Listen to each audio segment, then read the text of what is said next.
Now it's time to talk about the Galaxy Z Fold 4. 2 videos in one day. People are going to start to think I'm an athlete or something.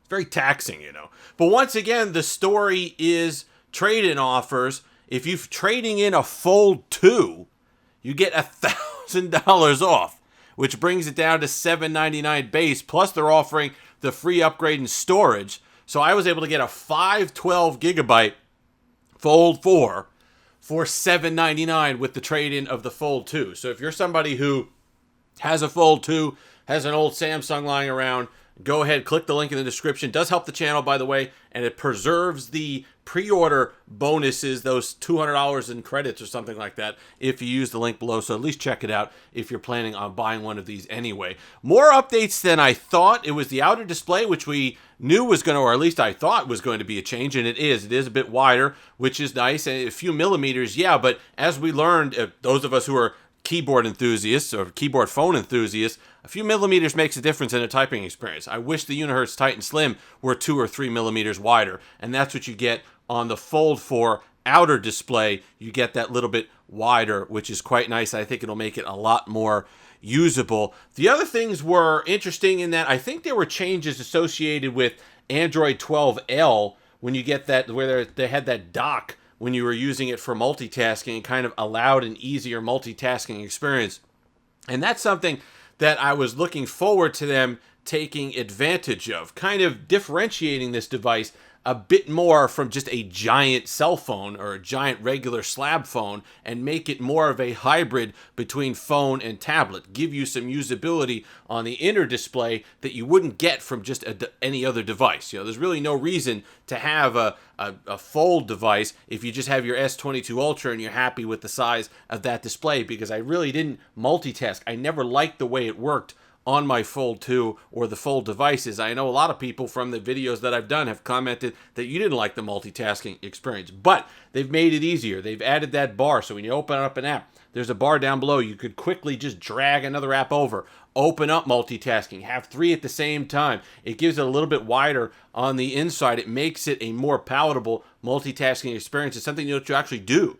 Because right now, when I have to go back in and kind of split apps and resize apps and redo that, it just doesn't work right. So Android 12L was designed for tablets, designed for Android devices that had bigger displays. So it's a little bit smarter with how it positions the different apps that you have. It's a little bit cleaner. It's got that dock experience. So it adds a little something. It's a reason why you'd spend all that extra money on a Fold device as opposed to just getting a larger display. There's a 1 terabyte option now, which I think they had previously, but I know people were complaining a lot of times about the Folds, because they don't have expandable storage, only getting 256 gigs. That was a problem on the Fold 2. A lot of people said they were going to wait. Well, now you got 512 and 1 on the Fold 4. So if that's the reason why you were holding off, maybe now that's why you go ahead and jump in. Better 5G, the 30x thing on the back of the camera. I don't know. They spent a lot of time. And the under display camera is better too. That's fine.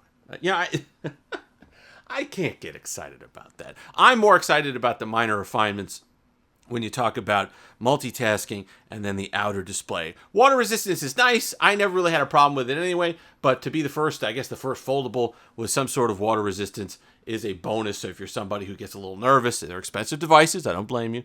You could go ahead and take advantage of that. They removed, it was interesting what they did with the hinge and the screen layers. They removed the kind of metal layer that they had used starting with, I believe, the Fold 2, this device here, as a kind of, not a cheat, but a design element to get them to have this be a more sturdy display. Because if you remember the Fold 1, that was like typing on silly putty.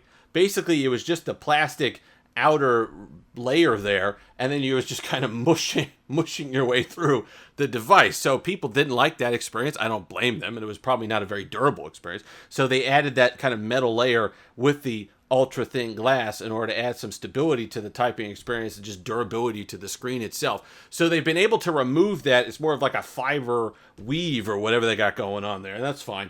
But I'm interested to see how that changes, because this was quite good. But if they could do that and kind of eliminate a little bit of the crease and make it more durable, that's fine. The hinge seems really cool. I like the kind of cam mechanism that they have going on now with the hinge. So that makes it a heck of a lot less bulky on the outside, thinner, and it kind of molds in to the hinge, or basically the side, the binder side, the spine of the device, which is quite nice as well. And that's what I think allows the extra screen real estate on the outside of the device. So if you never had a Fold at all, it's an interesting experience. The people that I've done videos on it, people who have commented love it, but it's a device unlike the Flip devices, where I think you could come from a regular phone and enjoy it instantly because it's a very familiar experience. The Fold is a bit more of a commitment. It's a bit heavier. It's a bit bulkier in the pocket. It's something that you just size-wise, you don't have to be delicate with it. Okay, they are more durable than people think they are. This is the Fold 2, so it's 2 generations behind in durability. It still holds up just fine. You're able to drop it. I dropped this a couple times. No issues with that. So I think it's just more, do you need more size? Do you like big displays? Or were you someone who looked at those phablets back in the day from Huawei and said, oh, geez, I could use one of those huge displays? It's nice. And once you get used to opening it up and doing just regular normal things, forget about the multitasking for a minute. And this was a highlight of a lot of the videos that I did on the Fold 4. Forget about the multitasking.